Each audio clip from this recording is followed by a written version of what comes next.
good morning. It's morning one, and we're gonna get some breakfast. D-Chow's making the bacon. Bacon, baby. Got the wives at cleaning and chopped up all the fruit. This is gonna be our breakfast this morning.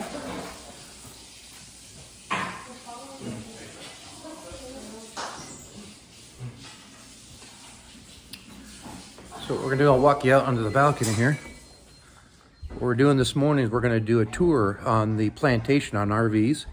And then we're gonna go down to the beach and do some snorkeling. But here's the view that couldn't really get a good view yesterday because of the clouds.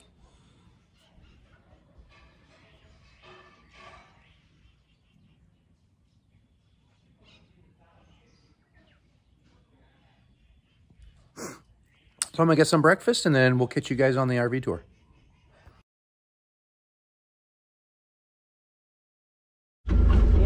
Good, thank you. I'd rather have fun. Bye. See you next week. You're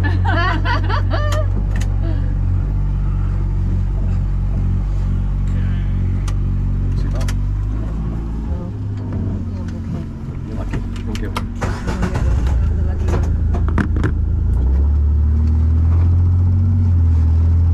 So where in Ohio?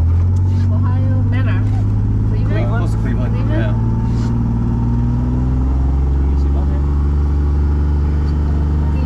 It was here, but it was in disarray. Okay. Oh, look, So- you have the coffee all set up out here. Sure. You guys want a sample? Yeah. What's up? I mean, it's I'm good. whatever you want to do. You're welcome to wander around. You're here for like 8 days or something, right? Yeah. Okay, so we're gonna hop out here and take a little walk.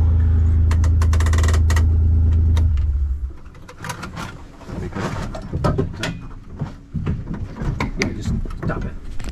Fruit that grows on a tree, and you take that seed and watch your. You take that seed and you dry it and roast it.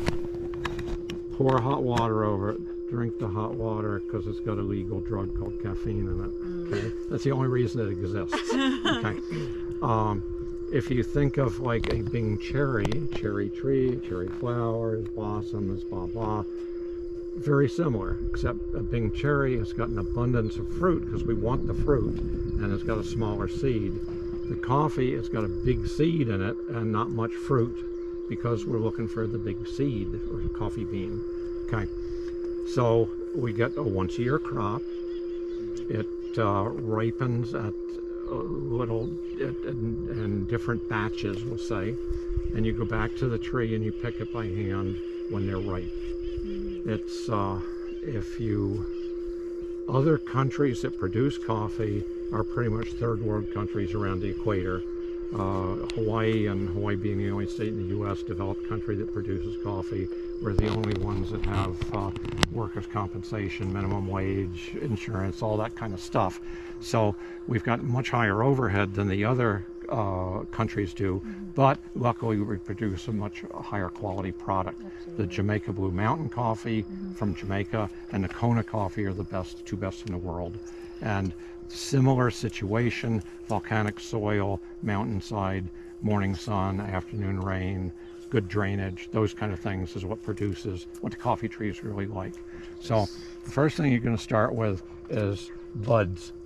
The buds occur on the newer growth, like this is a very early bud here, and they occur at the joint of the leaf and the stem. And as you can see here, a cluster of buds at each one, and eventually they turn white, and somewhere there's probably some white flowers. And here's one. Do they smell good? Very mild aroma to them. We'll see some more later that maybe are sniffable. What predominantly pollinates them?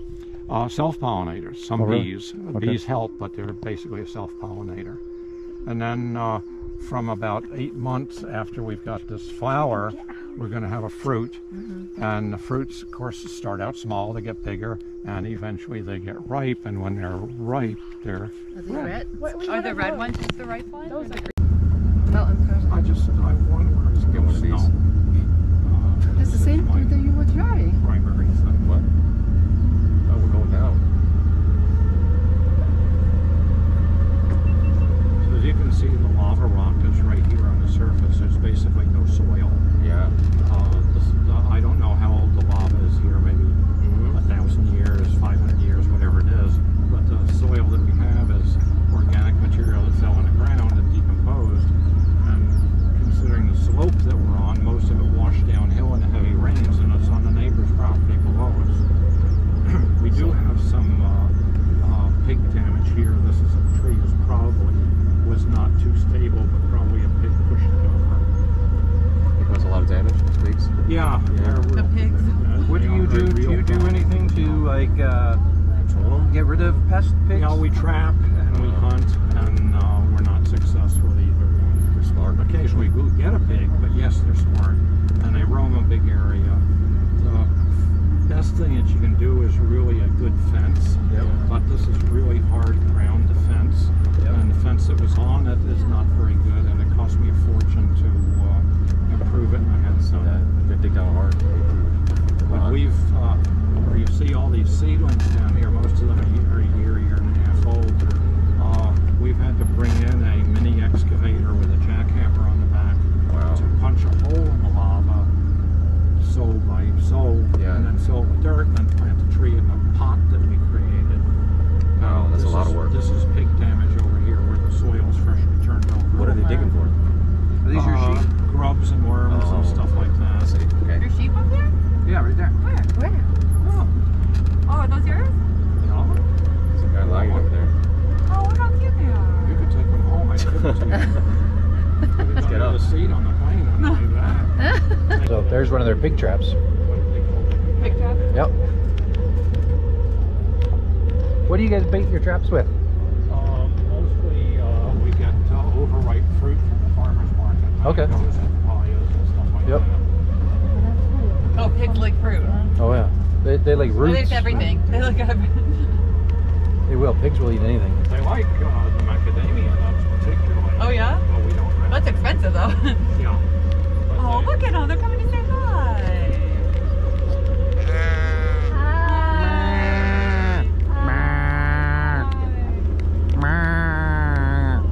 The kids are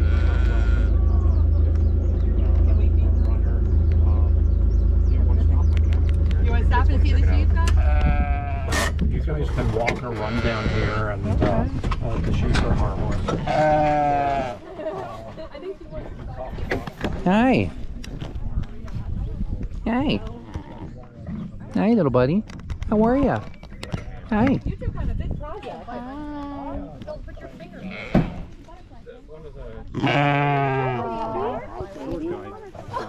Hi. want to be pet. Sheep to do some of the mowing. Hi. The organic certification person, the first inspection said you can't have those animals before harvest during harvest. That one really likes to be pet. Yeah. They're cute. That one. So what do they like to eat? The sheep? We usually got Hi, baby. Oh, okay. I don't. They. So how long did you stay in New York? Squirrel. No squirrels? No, mongoose maybe. Oh, maybe that's what it was, a mongoose then. Yeah, kind of rat-looking thing, little Yeah. weasel-looking thing. That's what you Yeah. were trying to think of. That's is fun. that they I've seen a had- couple of them on this. Oh, is it? Brown, Ran nose over. about Like they have some long, kind like of- this tail that's about like that. That's Yeah. not as bushy as a squirrel. A little bit lower to the ground, more like a rat. I've seen them run over on the streets. Yeah, they're not fast enough sometimes. It's right over here by the street. What is that?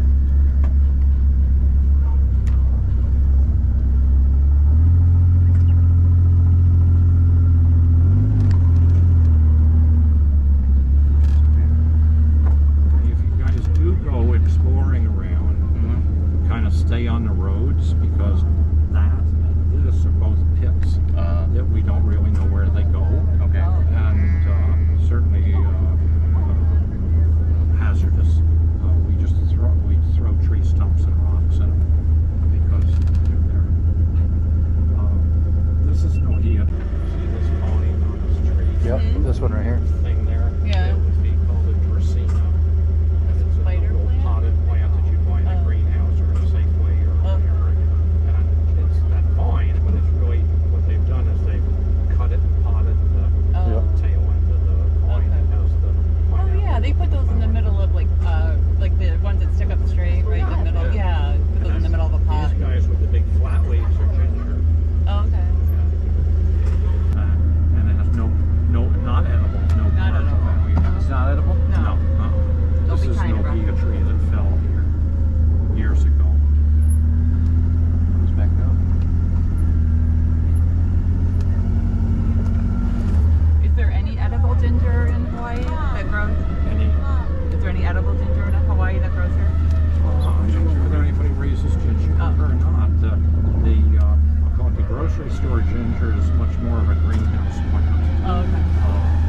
this kind. I mean, this, if you look at the root on this, it's, I don't know, 10 or 20 times larger than the grocery store.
When do you guys usually harvest?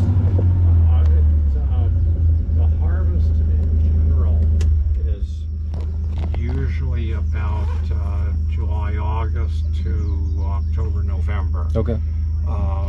For any given tree, the harvest is over maybe 6 weeks. Okay. You go back to the same tree about every 10 days and pick what's ripe.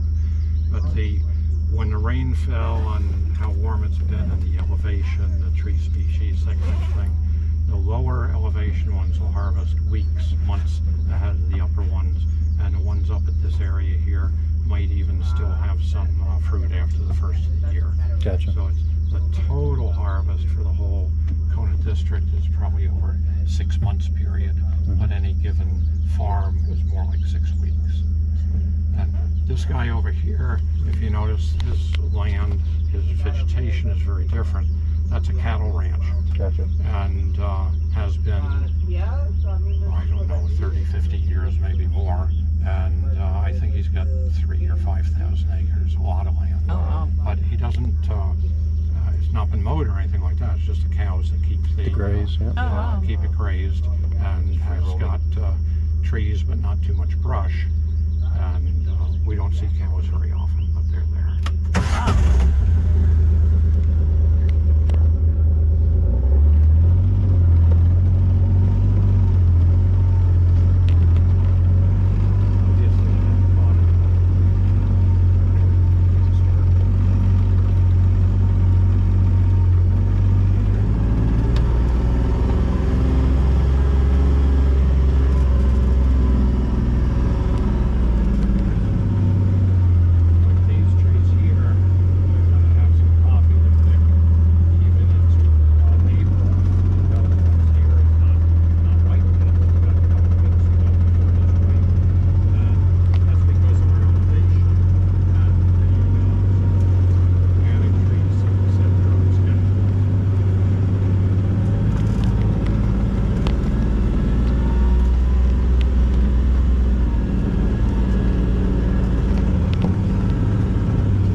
much in the Southwest, like Arizona or Palm Desert or those kind of places? I have been. Okay. Do you know the plant that's called datura?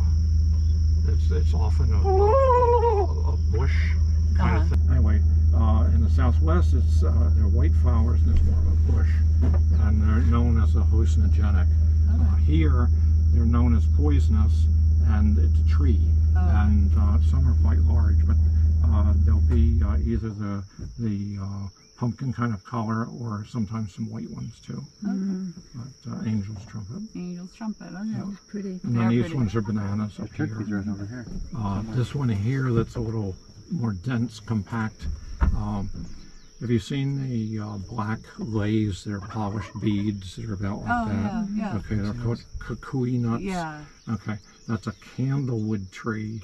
The nut that's on it has a lot of oil in it that you could actually extract the oil and make a candle out of candlewood.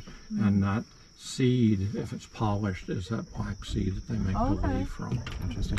You'll see them when you go into town. Yeah, they're all over. They're like the kukui nut.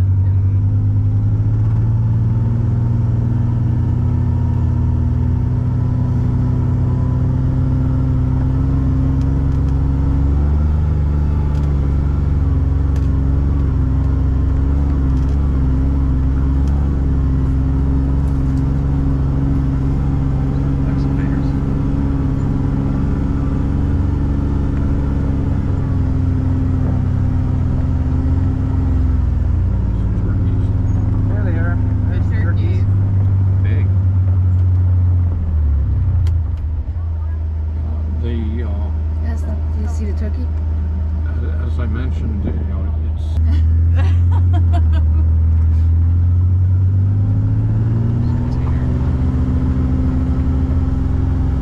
this is our little nursery here. Spring onion. We pick particular coffee beans that look like they're really healthy and great, and plant them, and some do well and some don't.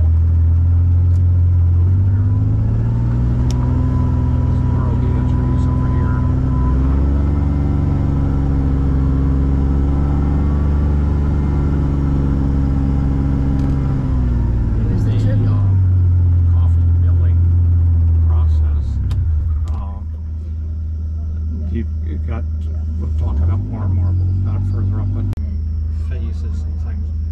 One is you want to pick the fruit when it's ripe. There's very little in the processing, in the food processing business that adds value. You always seem to be taking away value. If you don't pick it when it's ripe, it can't be its best. So if you pick it when it's underripe or overripe, it won't be its best. So if you pick the best ones at the right time, then you've got great ones to deal with. Okay, and then if you process them quickly, then you'll get the most out of them that you can. The processing quickly, kind of like other fruits, as soon as you pick them, they tend to ripen more quickly, like a banana on a kitchen counter. Okay, so we need to process within 36 hours after it's picked, where it begins to degrade the potential quality that's in it. And that process is a wet process, which I'll show you. And as soon as we get that done, we get the skin and the fruit off and that mucilage, the sticky stuff, washed off, then we want to dry it. And we want to dry it down to maybe 8 or 10% moisture content. Then it's shelf stable. So while it's wet, our risk is that it doesn't dry quickly and it mildews. And if it mildews, it's trash, compost. So the drying occurs in these greenhouse kind of areas up here. If I've got too much coffee to dry and not enough square feet, or if it's been real rainy and damp and whatever, we have propane dryers. The propane dryers are like that round thing there. They rotate maybe just 10 RPM. They've got a propane burner in it, like a home heating furnace, and they're 100 degrees. It's not roasting, it's drying. And so underneath on that the drying deck, we've got the capacity to dry maybe 20,000 pounds of coffee in case. It's mostly insurance. A lot of them we don't use. except for a few hours here and there. But that's you can't go through all the effort to grow it and mill it and then let it leave.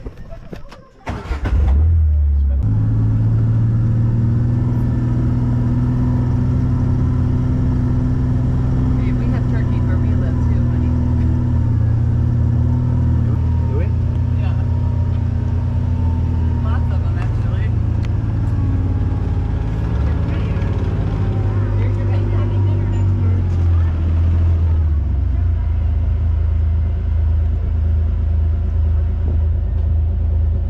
Got confused there. We go right or left.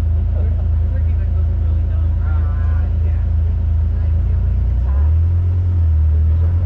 They're not? I thought they were. No, turkeys are not. No, turkeys are not. Intimidated. I thought they are. Tacoma. That's a Myth. rumor.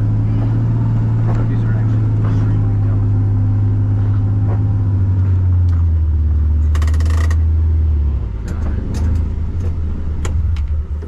Chicken out here. Maybe you can hit that button. Things about agriculture that's difficult to realize in a business is how much equipment and investment you have that you usually only use a short period of time. The farmer that has corn in Iowa, he uses this plow for about like 2 weeks, and it sits there and does nothing the rest of the year. And then he's got $1 million combine that he uses for another 4 weeks, and it sits there and gathers dust the rest of the year. This is the wet mill. It operates for a maximum of 6 months of the year and sits dormant the other 6 months. The dry mill, which we'll see in a few minutes, only operates for about 2.5 or 3 months of the year and sits dormant the rest of the time. And each one is $1 million plus investment. Can you walk us through this? Kind Sure. of take us what it is? Okay. Like I said, we buy a lot of the fruit from other farmers because we don't have, I can't afford, and I don't want the amount of land it would take to grow all the coffee that we need. So this cherry fruit, we bought this past season and ran through this facility here. Between what we grew and what we bought, more than 400,000 pounds. It's a lot of fruit, and it needs to be processed within 36 hours after it's picked, or it begins to the quality deteriorates. So it comes to us in 100-pound burlap bags that the pickers have filled, goes in this hopper up here, and it comes in this round tank, which is usually full of water. It's empty now. But the first thing that happens is interesting. If the fruit has got some serious insect damage, it's got what is called a coffee borer beetle in it, and she lays her little eggs in the navel of the fruit, and those eggs become a larva. The larva eats part of the coffee bean. There's a little hollow spot inside. Put it in a water tank, it floats. So we can skim off, we use kitchen colander, we skim off the floaters, and the floaters are processed separately and end up being wholesale because they're not the quality. And then these 3 machines, the silver color machines are down there, actually remove the fruit and the skin from the coffee seed. And then this last one right here with a black pipe coming out of it washes off that sugary mucilage coating.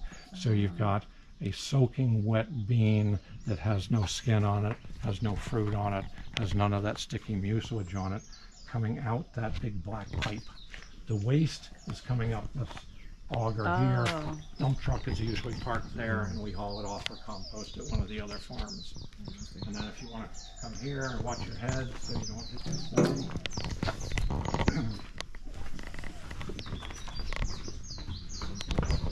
One of the things we can do with the either the washed fruit or the unwashed fruit is put it underwater.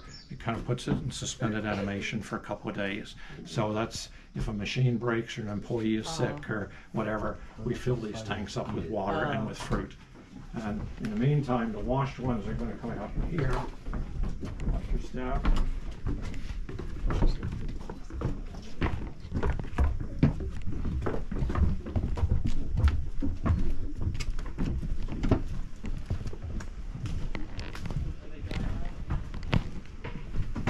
And then this machine is like a spin dryer and an old-fashioned laundromat. Just centrifugal force spins off some of the moisture, and then it's going to empty out in tubs like this, and we spread it out over this deck like 1 inch thick. And then somebody like Eduardo gets to come down here 3 or 4 times a day and rake it to turn it over so it dries quicker. So then we have exhaust fans to pull the moist air out and so on. If how long is it here? Like a week? Oh yeah, like a Yeah, it's about a week or 10 days for it to dry. And when we use a moisture testing machine to get the moisture content, when it's dry enough, we scoop it up and take it off and put it in a storage where I'll show you. But what you're putting in the hole, that those 3 round holes with a yellow around it actually drop right down into dryers that are below this deck. Underneath this whole area here are dryers, like I pointed out, in case we don't have the space to dry it. And then we'll go back out here. This area here is exclusively for organic. That's not organic. There you go. It's pretty. Take it back. Those machines, but it's dedicated to organic. Give me. That gives you a perspective. Is it dead? Yep. You It's just dead. found it on the So ground? pretty. Want it? Yeah, I want to take a picture of it. So pretty. Perfect. It's perfectly dried.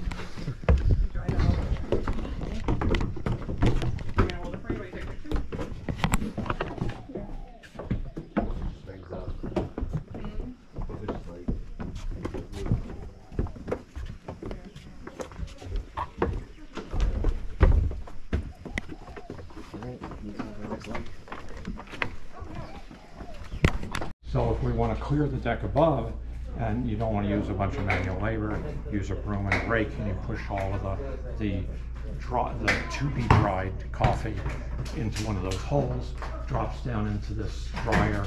This is about a 3,000 pound capacity. Each compartment about 1,000 pounds.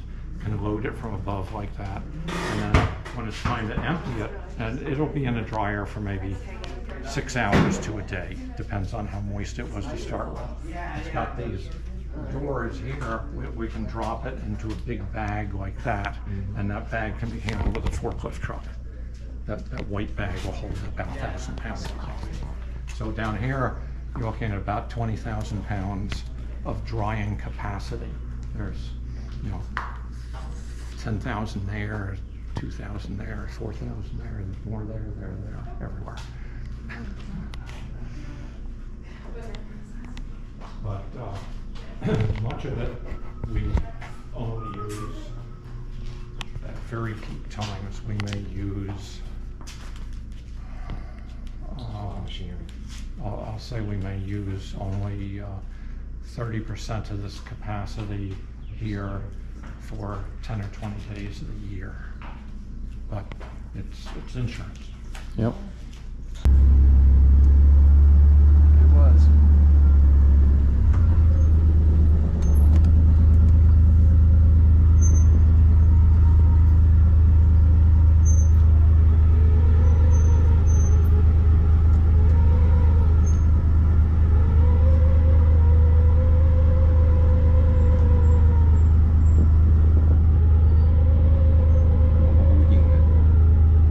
Kind of an organic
is not roasted coffee you're smelling, it's roasting coffee that you're smelling.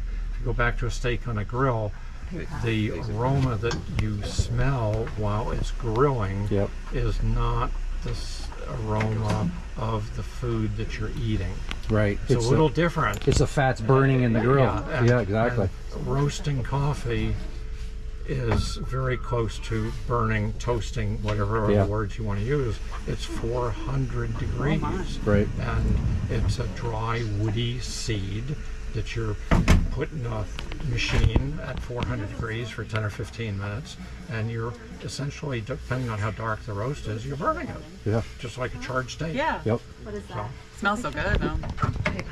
Are we? Your 10% moisture content, and the phase that it's in is what we call parchment.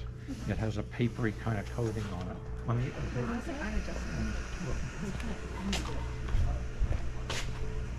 Okay, let's just sneak ahead of this next group. We'll go back and out of the room. This is what, when the coffee comes off the deck, this is what it looks like, dry. And it looks like kind of peanuts a little bit, but it's got two coatings on it that we're going to take off. And it's in these 1,000-pound bags in our warehouse. And we're going to take those bags and set them up on this cart. The bags have a vent in the bottom where we can dump them into the hole here, an elevator that takes it up here. This machine takes one layer off. This machine takes the second layer off. And this is what the stuff that we're taking off looks like, and it becomes compost. It's chaff. Finally, at this point here, you have a green coffee bean. You can see it, you can touch it, you can perceive its quality because you can finally see it because it's got these two layers off of it, plus the fruit and the mucilage and the skin and all the stuff that's like a Christmas package. Oh man.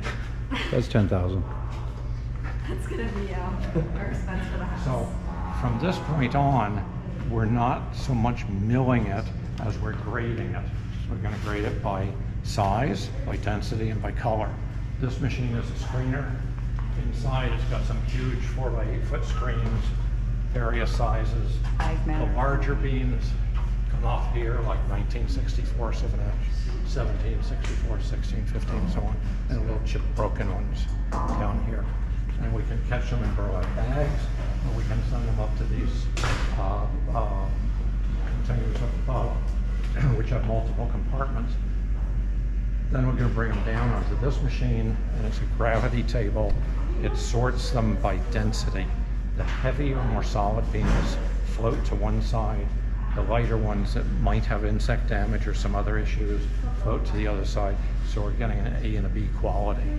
And then the last step is to run them through this color sorter, which is a full spectrum color sorter, computer controlled. We can set it to accept or reject any particular color that we want. In other words, our first run through there is going to reject orange and yellow and black because they're bitter. Easy decision.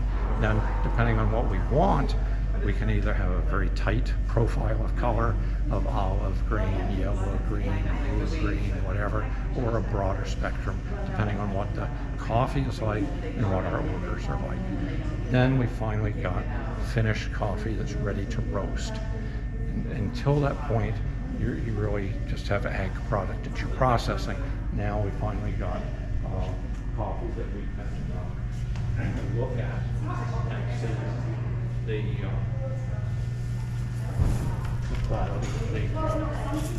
green coffee. Wow. So this is roastable green coffee. And if you notice also that the beans are kind of like peanuts and that they're half beans.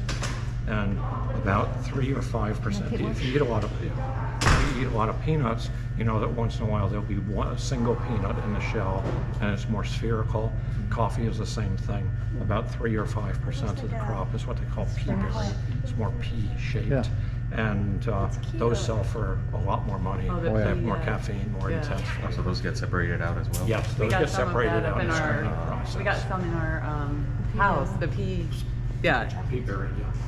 Oh, they're in the chocolates, yes. Oh, yeah. Yeah, the chocolate covered ones are roasted. Those are? They're okay. So if we run out of coffee while we're Took a here, lot do of we just steps come to down? make the premium coffee. So much. Timing, the roasting, You just the don't, sorting. the average person doesn't have a clue, doesn't realize. If I kind of keep going back to beef, I hope we're not all vegetarians, but with beef, somebody bred the cow, somebody birthed the baby and raised it and fed it and took care of it and all this kind of thing. And it goes to a slaughterhouse, and somebody that hopefully knows what they're doing has butchered it properly to get the best cut of meat out of it. And then you age steaks, which I don't know anything about, and then gets transported somewhere and stored somewhere, and then eventually some restaurant chef, or you go to Whole Foods or wherever and you buy it, and then you cook it. And there's a lot of steps in there before it ever got to you, before it got to the grocery store or to the kitchen in a restaurant. And the coffee is the same thing. A lot of steps. Yeah. Who knew? I didn't know. Let's do a little spring to close it. Can make more of this now. Wow, that's cool. The large white bags are the parchment from the drying deck waiting to be processed in the dry mill. Okay. Okay. The brown burlap bags is product that has already been through the dry mill and is graded. And this is our breakfast roast from 21 season. This is our private reserve from 21 season. This is 102. And this is ready to roast. Okay. So, because we're primarily in the retail business, this is my inventory for the coming year. Yeah. You know, there's about $2 million worth of inventory in here. If I didn't have it sitting here, then my shelf in the store would be empty next December or whenever. Exactly, yep. So that's So the you gotta downside keep- of the gotta keep it retail cool in business is you got to have a seasonal product in 80 years inventory. Yep.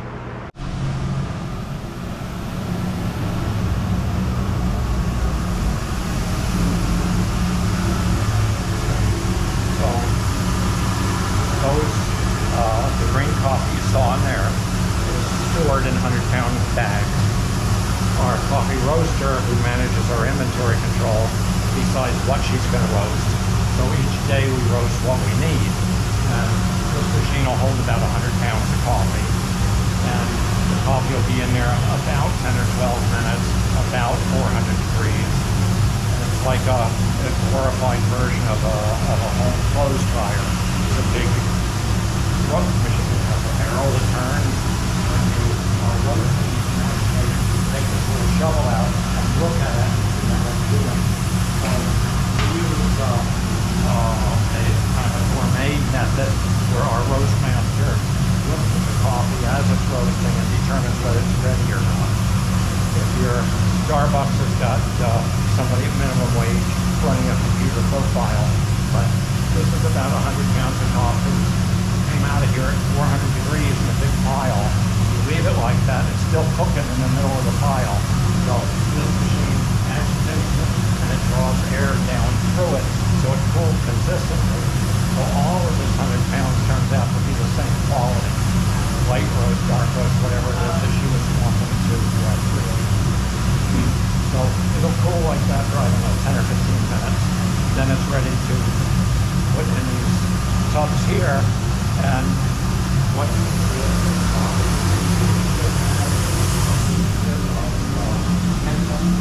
and so it sits here for a day or so, and it gases. Those gases come out of it. And you've got your lighter roasts are more brown. Cannot touch, but you can smell. Okay. But this is a light roast. It's a kind of a cocoa kind of color, whatever. Yep. The medium roasts are a darker color, a little darker. Oh yeah. Okay. And then the darker roasts begin to have oil on the surface. It's not roast? Darker. Darker. The dark roast. This is organic matter. It has oils and moisture and different chemical compounds in it and so on. course, one of which is caffeine. There are oils in it. The darker the roast, the more oils come out on the surface of the coffee. And you can see on this one here how much more oily the surface is. yeah. This is an espresso roast. Oh. Espresso? Which is a darker roast. So it depends on how long it stay there? It's a minute or two difference. Oh, really? And I don't know, 5 or 10 degrees difference. Oh.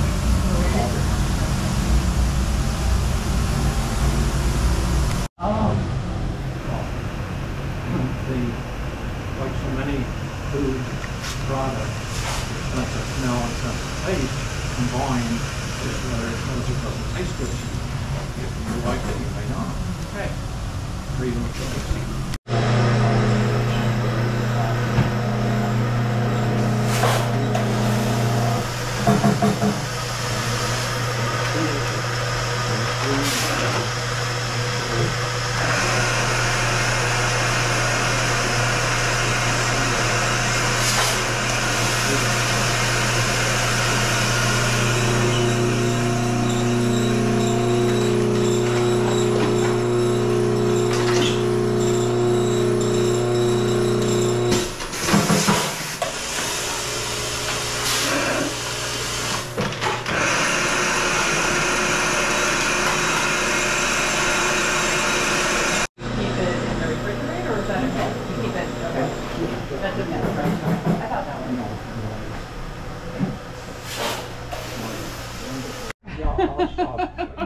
Yes on that, and it's on you guys.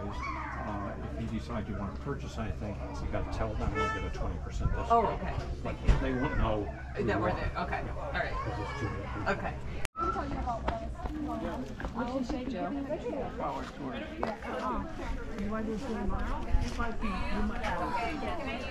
So pretty. Can I? Which one is that?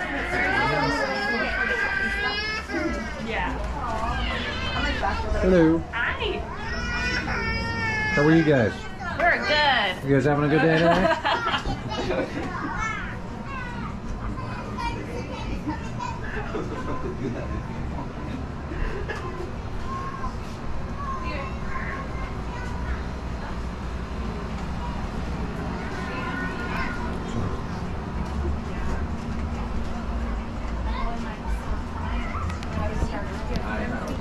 So what a great tour, great plantation. I recommend anyone that's going to be in Kona to come down and check this out. You can either come here and stay on the property, or you can just take a tour and then obviously try to sample the coffees they have. They're absolutely amazing. Is there snorkeling there too? You can snorkel. I mean, it's more of a... Which one did you get? Yeah. Okay. Can you hit the button for me? Record you. Record you. Can you bring it down here? I'm like, we're putting it there. Yeah. The hell? Oh, wait, that just bring this way. You really are. Seriously. Yeah. Wow, is that good? What's really nice about Kona coffee, you don't even need sugar or cream. This stuff is so smooth because it is grown right on the volcanic soil. It's so sweet and it's not harsh or acidic at all. Go get your energy out of me. Well, I'd like to thank John for a wonderful tour today. John's very passionate about what he does, and the coffee sure shows it. It's amazing coffee. If you're ever out in the main island and you're in the Kona province and you want to come up and try some real coffee and even take a plantation tour, I highly recommend you come out to Mountain Thunder Coffee and definitely try it out. If you like today's episode, do me a favor. Smash that like and subscribe button down below because I have a lot more videos coming out. And please, get out and have an adventure on your own.